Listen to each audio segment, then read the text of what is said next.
I always find it such a privilege to be able to share my story. Um, and I guess I share the story because we live in a world with such uncertainty. And we have those questions.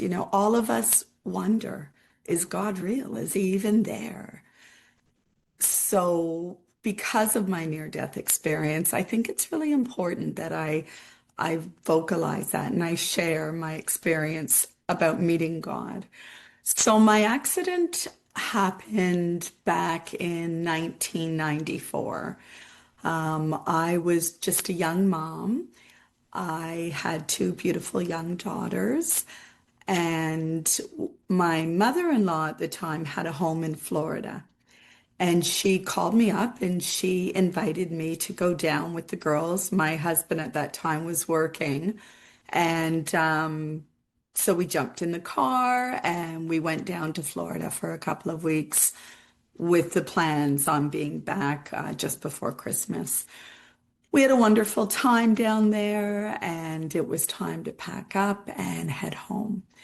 So my mother-in-law drove all night and the next morning came. It was about 7:30. We stopped, I picked up some breakfast, washed my face. I took over the driving and it was about 10 hours from home. We're in just north of Toronto, Canada. And we were driving. I pulled onto an unfamiliar highway, and there it looked like there had been construction on that stretch of highway. There were pylons off to the side, and there were a couple of vehicles and then a truck. And I wanted to get in front of the truck so that I could see the area and make sure it was the right path for us to be on. So I signaled and I checked my blind spot.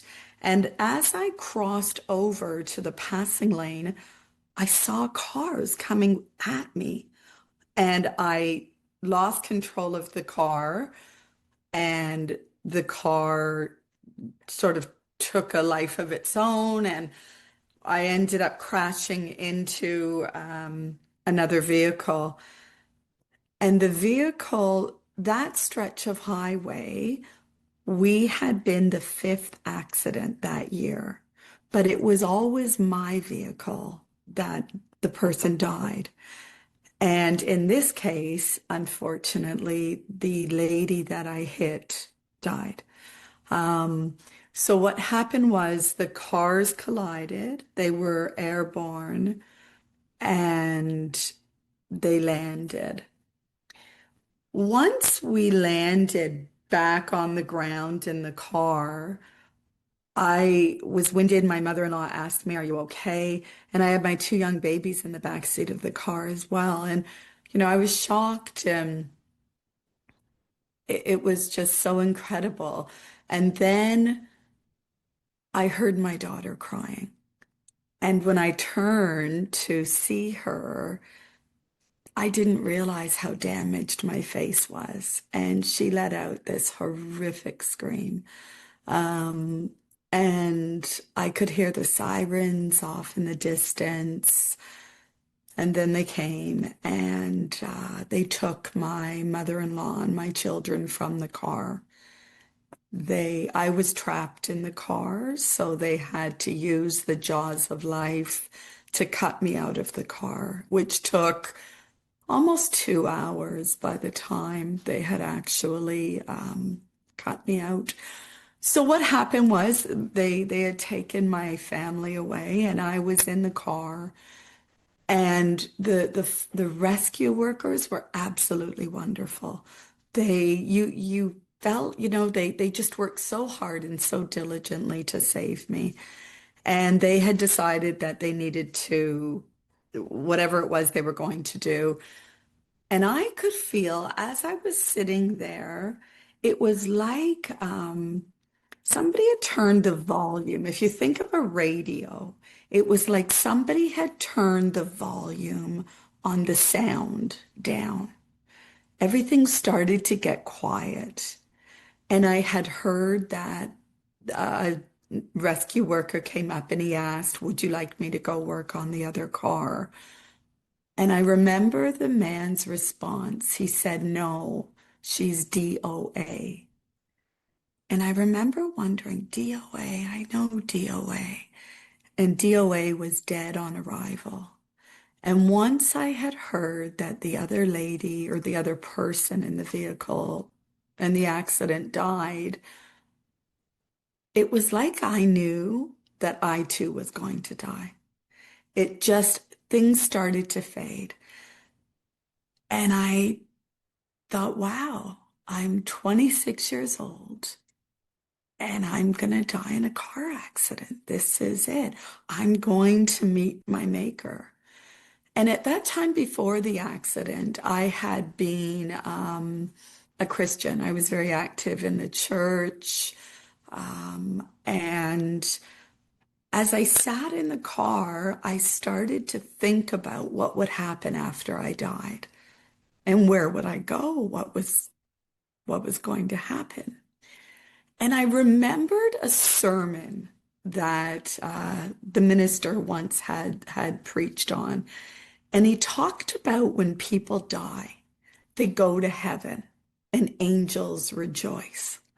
So I grabbed hold of that as I sat there thinking about going to heaven and how wonderful it was going to be.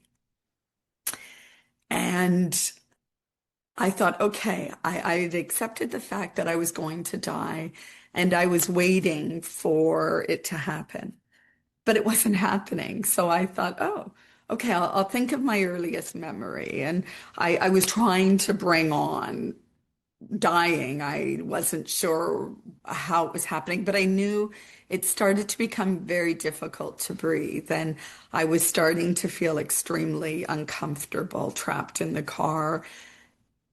And I thought, okay, I'm going to heaven now. And I heard this voice.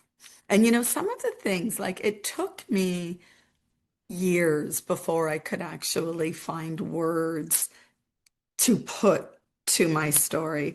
In fact, it was scriptures from the Bible when I first started to make sense of it. And there's a scripture that says, God will take you. It's in Isaiah. And it says, God will take you by your right hand and he will lead you out of death. And that's exactly what happened to me. My body broke open and this brilliant, what happened just before, I need to just clarify this part.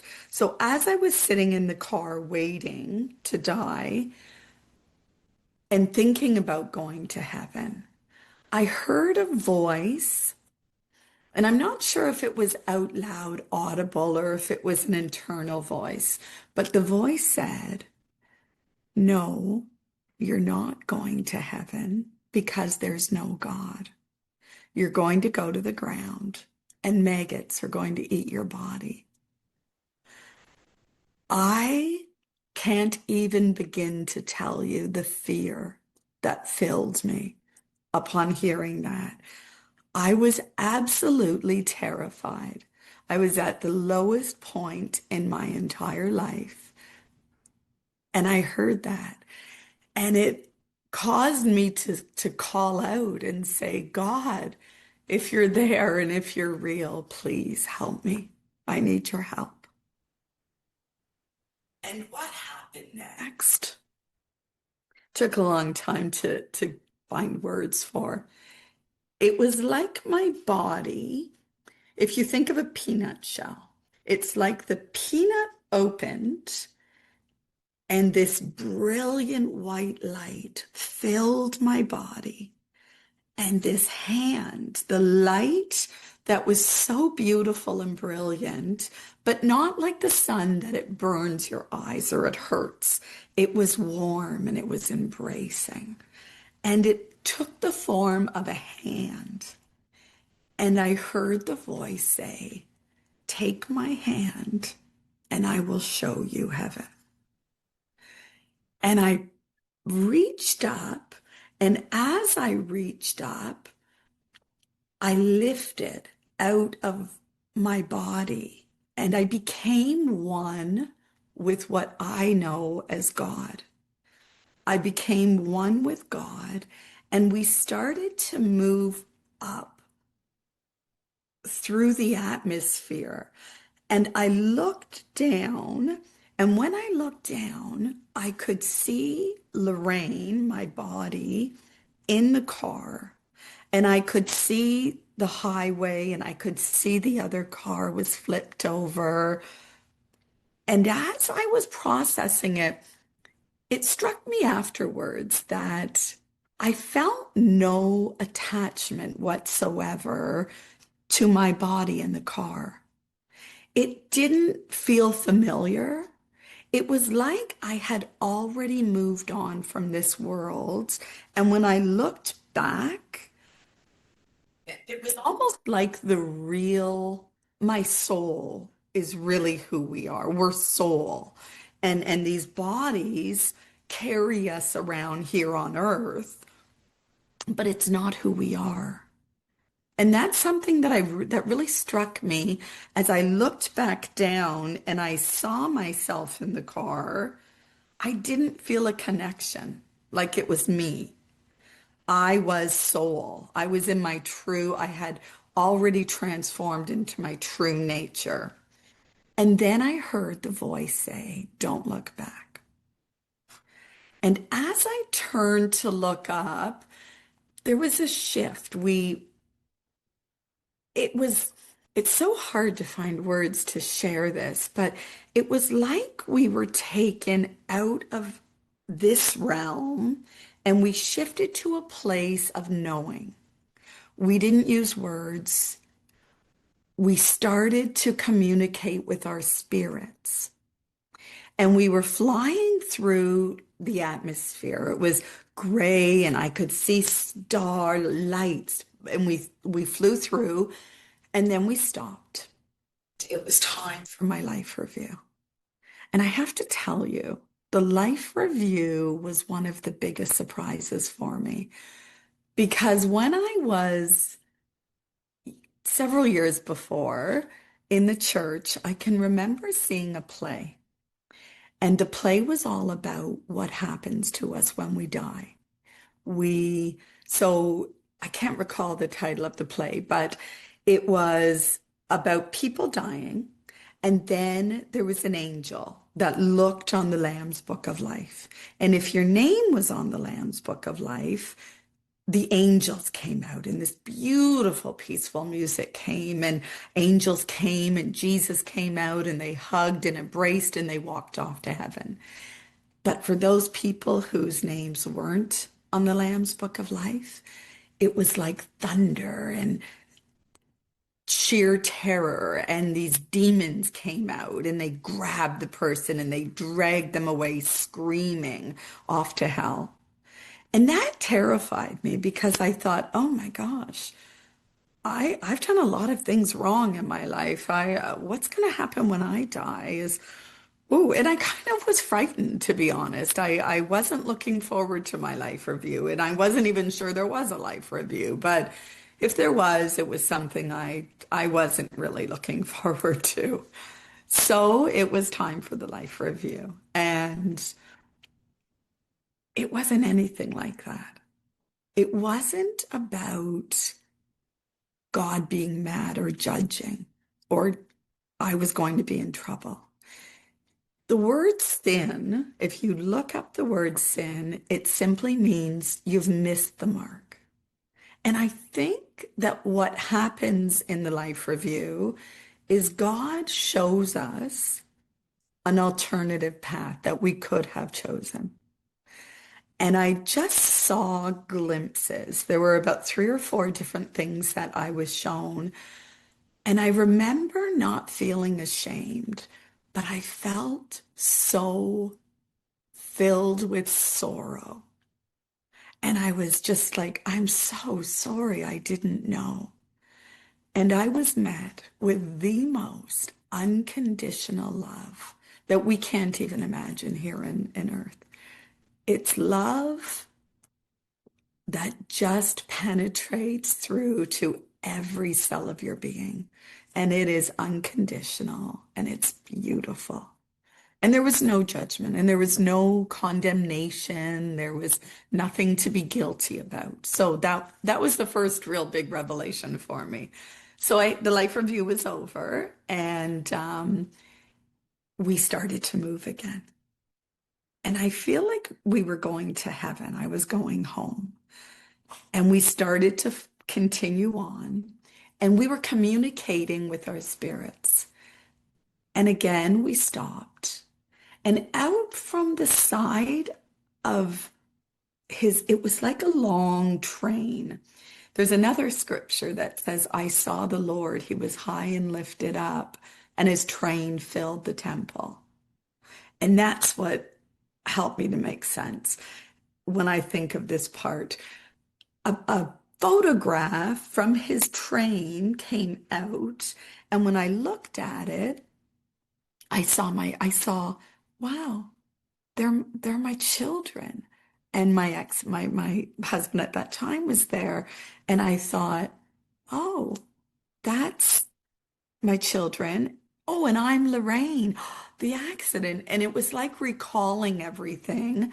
And at the same time, I was asked the question, are you tired? Do you want to come home or do you want to continue? And that was really amazing for me that I was given a choice.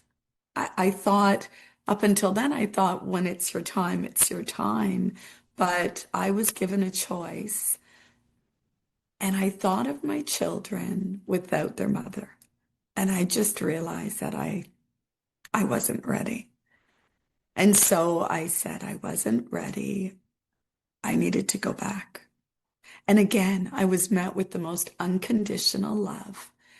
And we started to descend. And it was like falling down an elevator shaft without the elevator. We just sort of fell, but it wasn't scary. It was all the way down. And the next thing I remember, just before I entered back into my body, the voice said, don't let go of my hand. I'm always holding your hand. And I remember feeling God's hands and my eyes popped. I felt this very uncomfortable popping in my eyes as I came back into my body. And I had a big collar on and my shirt was off and the rescue workers were resuscitating me. And they were yelling and celebrating, we've got her, stay with us. And how many fingers am I holding? And they were talking to me. And when I had died, the roof was on the car. And when I had come back into my body, the roof was off. And the rescue worker told me, I saw the air ambulance coming in, and the rescue worker told me they would take me to a trauma center. So they did that. They lifted me out of the car and they brought me to a trauma center where I had undergone an 11-hour surgery. My femur was broken in 54 places. My foot was pretty much off, just barely attached. So they had to do emergency surgery. I had died again in the air ambulance when they were bringing me to the trauma center. And they were able to resuscitate. But I had only had the one experience in the car with my near-death experience. It's really an interesting thing because, my accident happened in 1994, and I didn't speak about it for many years. Like I said, I've had 60 surgeries. The doctors told me I would never walk again. It was real touch and go at the beginning. I wasn't, sure. They had called my family around several times saying that I wasn't going to make it. Um, so when I was in the car and I heard the voice, a lot of people ask me, was it the devil? Who was that voice? What was that voice? And honestly, it remains a mystery to me to this day. I think that what I know for sure is that I was at my lowest point. I've never been any lower than that. I was trapped in a vehicle. My children were just given over to total strangers. I couldn't barely breathe, and I knew I was going to die. At my lowest point, when it was like a little bit of hope, a glimmer of hope was given to me in the memory of angels rejoicing. And then that voice to even take that from me. I'm not sure. I don't even know if I believe in a devil per se. So I don't know who the voice was. But as far as trusting, as soon as my body opened and I saw that brilliant light coming in, beyond a shadow of a doubt, I knew that was my divine creator. I just knew it was my maker coming to rescue me. I felt a very strong pressure in my eyes when I came back. So it was like I said, we were falling. I was falling back through space. And then it slowed just before when God said, I'm holding your hand, don't let go of my hand. And then it was a popping, a loud popping, and there was pain in the popping, but it was all in my eyes and it was just re-entering the body. Yeah, there was a little bit of pain there.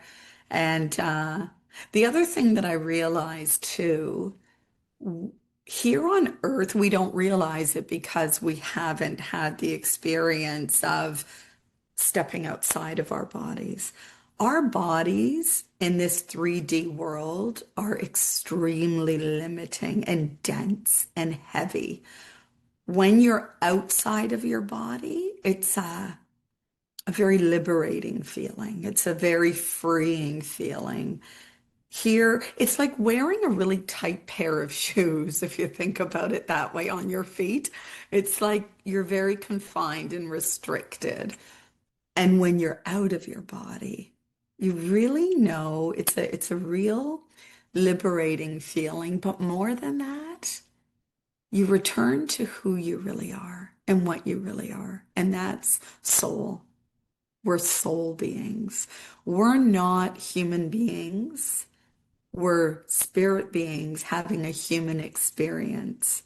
So this is it's very different than what we're used to experiencing, I believe. And the other thing is you cross, when you cross over to that other realm, something else happens. I think it's when I came back, I was able, it was like living in two worlds. I could hear God as clear as I can hear you. It stayed with me after I was in the United States for about 2 weeks in the hospital after the accident. And then they airlifted me home to Canada, where I had to have more surgery. But during my time in the States, I can remember having questions and asking God. You know, one of those things was the right side of my face has been reconstructed with plastic surgery. And I needed to have surgery. My eye was sinking into my head and it was extremely dangerous. And the decision I was faced with was, do I want to have the surgery in the States or did I want to come home and have the surgery? And I can remember asking God, as though I would ask a friend, what am I supposed to do? And as clear as day, God just told me to have the surgery here. And I had the surgery and then I flew home. And when I got home, I was sent to Markham Stouffville Hospital. And one of the first people I saw was this beautiful nurse. And the lady had a scar. The nurse had a scar all across her face. It was a very angry scar. And I remember she caught me staring at it, and I was embarrassed, and she said, "It's okay. Do you want to know what happened?" And I said, "Yes, I do." And she started to tell me that she had an accident, and she went on to describe the exact injuries that I had, identical. Yet she had her surgery in Canada, and I had my surgery in the States. Not to say one's better than the other. I'm just saying in this specific situation, I chose to have my surgery in the States, and she had hers in Canada. I don't have any scarring whatsoever, whereas this woman had this great big scar. So it was almost like a confirmation that, it really was God speaking to me, and it was the right decision to have my surgery. And a lot of those things happened. I was getting a lot of confirmation if I doubted that God was speaking to me. And it was coming instantly. I didn't have to wait for anything. And then as I was in the hospital for a couple of months, and then I came home, and I was told I probably would never walk again. Had a lot of rehabilitation, a lot of surgeries to go through still. But as I had each surgery, I noticed God's voice got a little bit quieter, and it was a little more work to hear the other side again. And so people often ask what lasting changes, if any? Is there anything, what's your takeaway? What is your lasting changes? I think being on the other side has opened some sort of a portal. You know, as a child, I wouldn't say that, you hear people having all sorts of experiences talking to people on the other side. I had one experience when I was about 4. I remember coming out of my room and walking down a hall, and there was this beautiful angel sitting on a radiator. And she was just beautiful, and she reassured me everything will be okay. And I didn't really think much of that, but that was really my only experience. And then after the accident, I became very interested in energy work and in healing, super interested in healing. I went on to become very active in energy work. And as a matter of fact, I opened a wellness center for people to be able to come. And I live on the Nonquan River. And I've created a wellness center. You can kayak in nature. I do Reiki, reflexology, a lot of energy healing.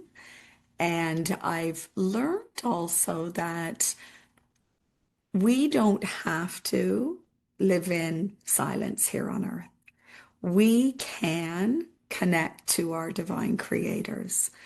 And today, when I do my Reiki sessions, often it started about 3 years ago, but often what happens is spirits from the other side come through, and they'll have messages for the people on my table.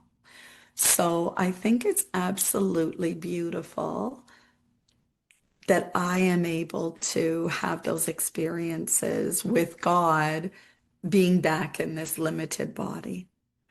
And it's not just something that somebody who has had a near-death experience can do. It's something that everybody can do. Once you create the space, be it through meditation, walking in nature, once you create that space and you commit to it, it is absolutely amazing to watch and see things open up, and your consciousness changes, and you become aware of beyond yourself and what's on the other side. So that's something we can experience here on Earth still, and something I do.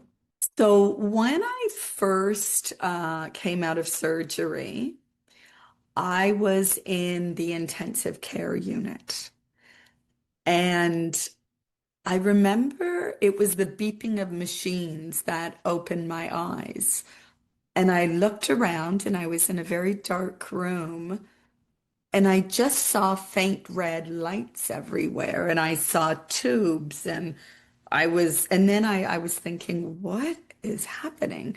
And then the door to the hospital room opened, and a nurse came in, and she informed me where I was. She asked if I knew what happened, if she told me I'd had an accident, and I didn't remember any of it right away.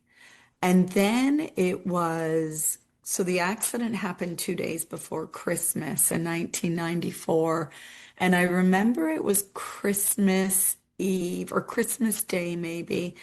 And the nurse came in and she had a telephone with her. And she said, your family is on the phone.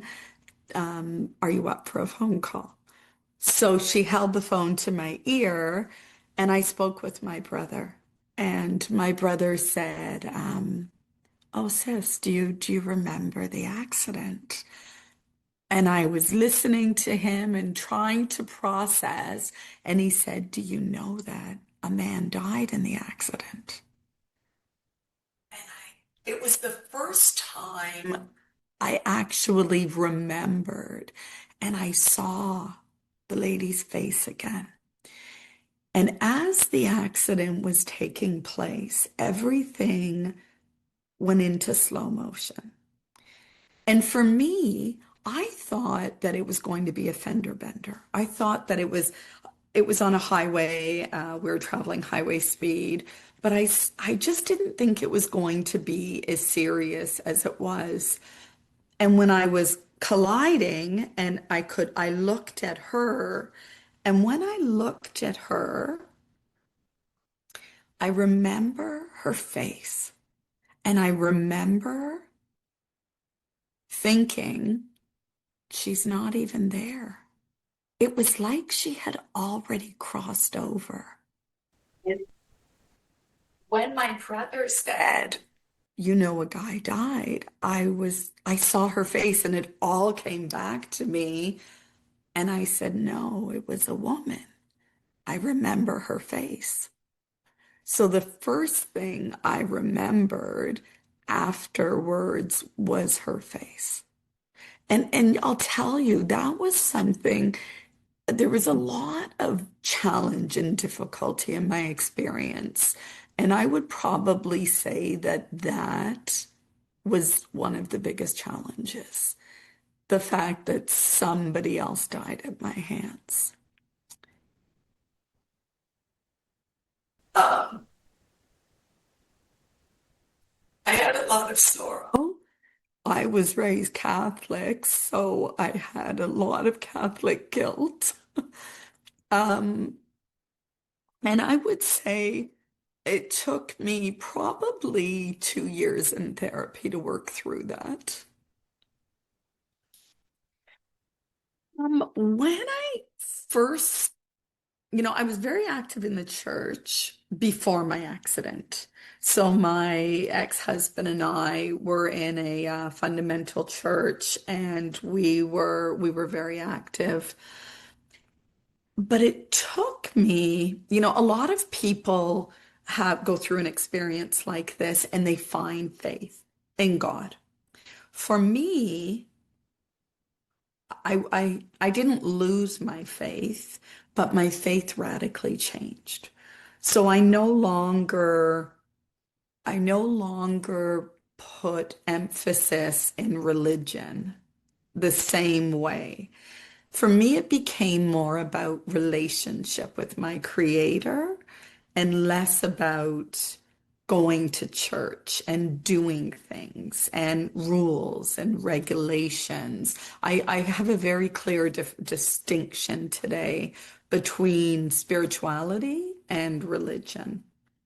So I didn't speak much about my near-death experience. Like I said, it really took me the better part of maybe a year to even be able to find words. So in my mind, I relived it. I thought about it a lot. I just didn't know how to put words to it. And then I believe God started giving me scriptures. And I would look up the scriptures in the Bible and I would say, yeah, yeah, that's how it was. That's what it felt like. So I started to write scriptures down. And then I started to share little bits and pieces of my story. And I was never met with ridicule or doubt. I was very fortunate in that most people were very interested in my story and they had a lot of questions and they believed me.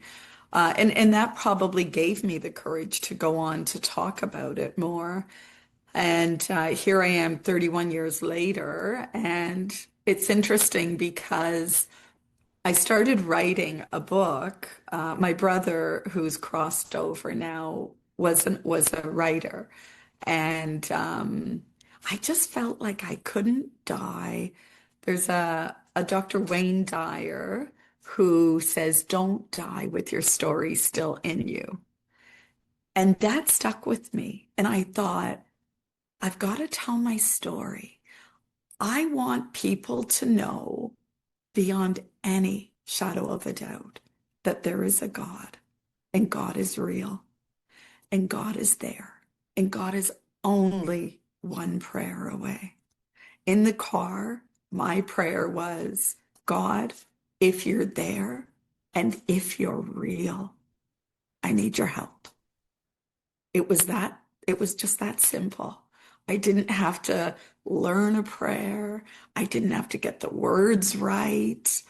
I just had to call out from my heart. And when I called out from my heart, it wasn't, I'll give it some thought and tally up the good and the bad and get back to you. It was instantaneous. God took my spirit immediately home. So today, I want to encourage you that God is only a prayer away. And it doesn't matter what your wreckage is. There is a gift. My book, I've written a book, as I said, it's called A Gift in the Wreckage. And what I learned in my experience is that there were many, many gifts in my wreckage. God is there. God is real. God is love. God is unconditional love. And God is not going to condemn you or judge you. God loves you and God wants to have a relationship with you. And God will take all of your negative days, your pain and your suffering, and turn it all around like he did for me. So before my accident, I had been what people would call a born again Christian. And like I said, my husband and I, we were in church every Sunday twice. We had people from the church over on Saturdays. We were in the prayer meeting and the youth study. We were very active in the church. Um, as a child, I was born into a Catholic family where my parents weren't practicing. We didn't go to church. We went at Christmas and Easter. And I did go to a Catholic school. They sent me to my brother and I to Catholic school, but we weren't a religious family, I wouldn't say. And then at the age of 15, I got caught up in drugs and alcohol. I began to experiment with drugs, and by the time I was 18, I was doing a lot of drugs, and God was probably the furthest thing from my mind at that time. And I had a friend whose parents were born again Christians, and they were always talking to me. Every time they saw me, they were talking to me about God. And they would invite me to church. And One day I said yes. And honestly, I don't even know what made me say yes. I was 18 years old and I went to church. I went to their home and I remember them telling me that there was an enemy to my soul and that, he wanted me to go to hell. And I was a little scared. I was feeling like, oh my gosh, this is scary. So that it was fear that drove me to go to church with them. So I went to the church and I can remember sitting there and I was a little uncomfortable. It was very lively. It was a lot different than Catholic services. They had musical instruments and they were singing and dancing. And then after the service, the minister asked everybody to close their eyes and bow their head. And he said, if you're tired and if you've been living a life that is not pleasing to God, and if you want to come home, just raise your hand. Go ahead. Nobody's looking around. Just raise your hand. And I can remember wondering if other people were raising their hands. So I opened my eyes and I started to sort of look around. And as I came here, I noticed my own arm was up. And I pulled it down really quickly. I was like, oh my gosh, what's going on? And the pastor said, I see that hand. Oh, I was just I wanted to leave so badly. Anyway, the next thing you know, a lady was coming over and inviting me to come up to the altar and pray, and I did. And then it was instant. People talk about having those transformative experiences right there at the altar, and that was me. I left the church. I didn't do any more drugs. I stopped drinking. I got a Bible, and all I wanted to do was learn about my divine creator. So I went on that route for a number of years. And like I said, then when the accident happened and I was so focused on walking again, it was very, very difficult. It was not an easy road to recovery. I was met with a lot of challenges and a lot of tests to my faith and, doctors saying I'll never walk again. Um, and I just chose to believe that I would walk again. And I leaned in, I pressed into God, and I learned to identify with God in a very different way than I had before my accident. So I would say before my accident, I was religious. And after my accident, I would say that I'm more spiritual now, if that makes sense. Today, I see life extremely different. I view life before the accident, I almost feel like I viewed everything through an entirely different lens. I viewed God in a much scarier way. That God was some far away being that loved me very much, but wasn't as interested in my day to day. And it wasn't really about a relationship the same way as I feel it is today. And today I would even go further because as I was sharing about 3 years ago, I had a client, I was doing a meditation class with a group of people. And after the class, a lady said to me, oh, I noticed that you do Reiki. I would love to have a Reiki session with you. And I said, okay. And at that time, to me, Reiki was clearing your chakras and it was balancing your energy so that you felt better and lighter. That's what I understood Reiki to be. Well, when I got this lady on my table and I started, it was very different this time. I could see another woman in my mind's eye standing there.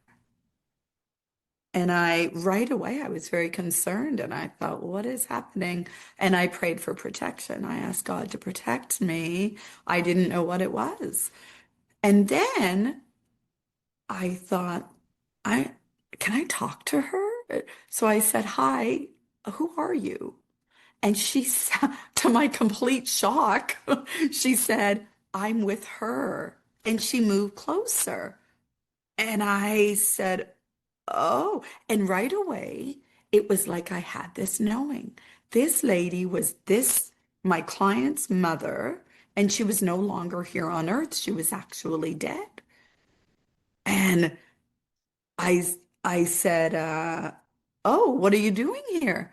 And then she moved over and she said, "Would you please tell her how much I love her and remind her of the yellow bushes?"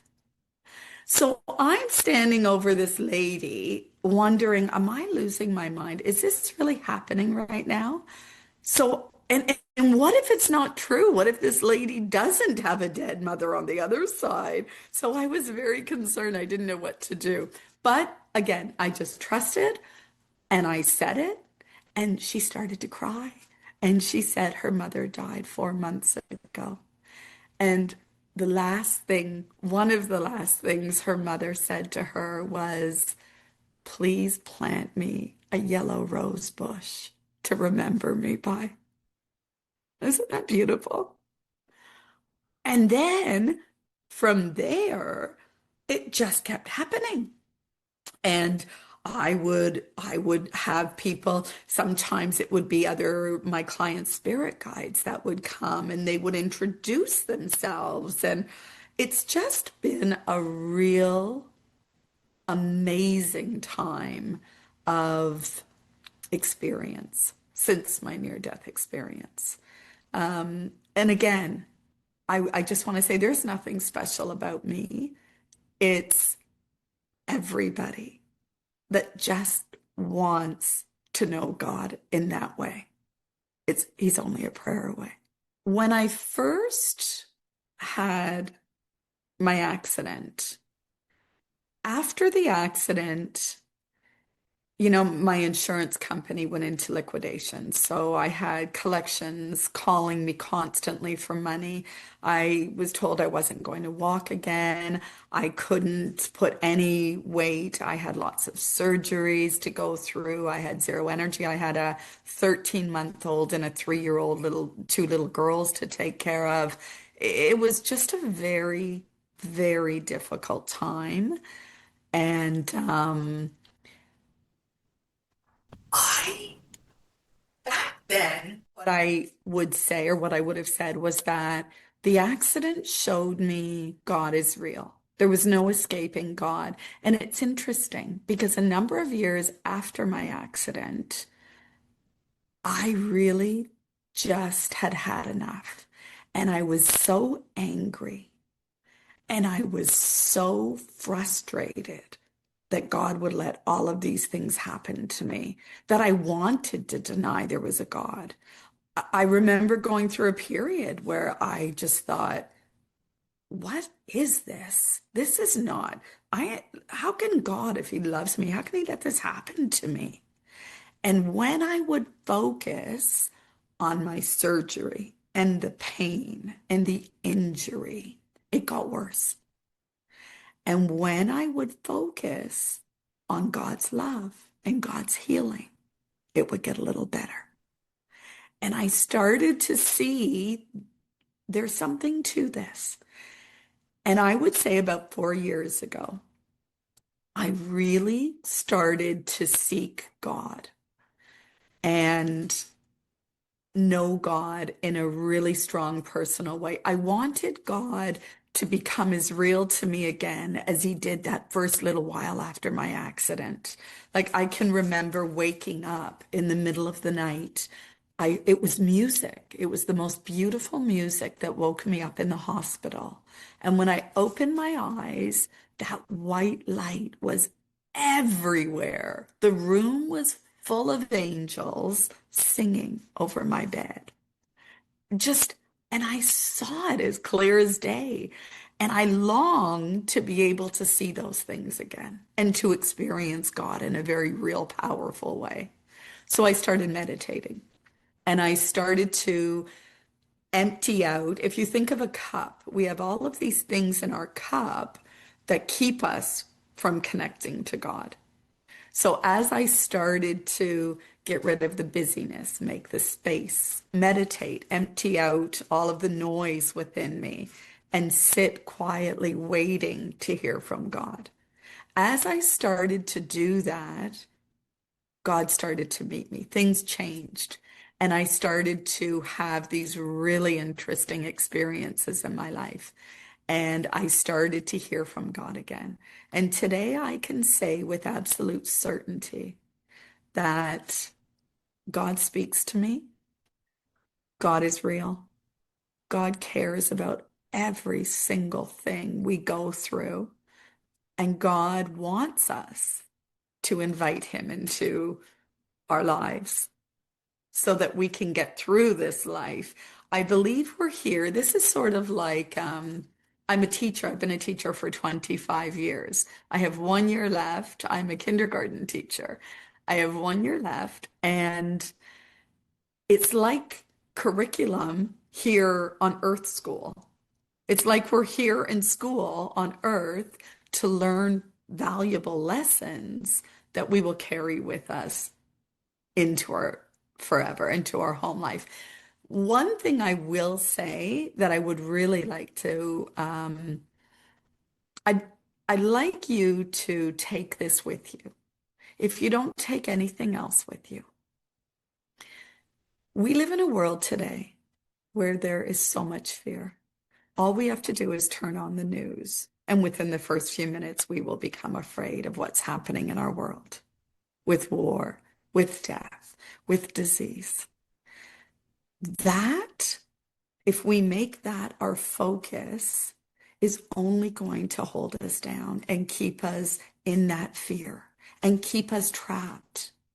It's when we stop being afraid, when we lay down that fear, and when we accept who we really are, that we are spiritual beings having an earthly experience. This is not our home.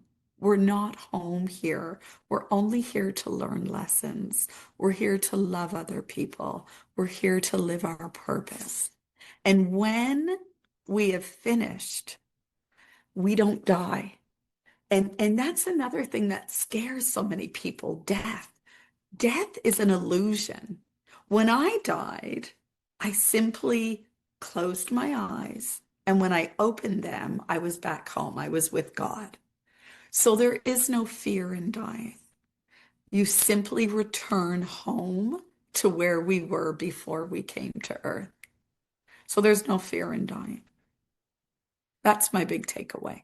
There's no fear in death, and God is real, and God is love, and we have a purpose here on earth. So my book is called A Gift in the Wreckage.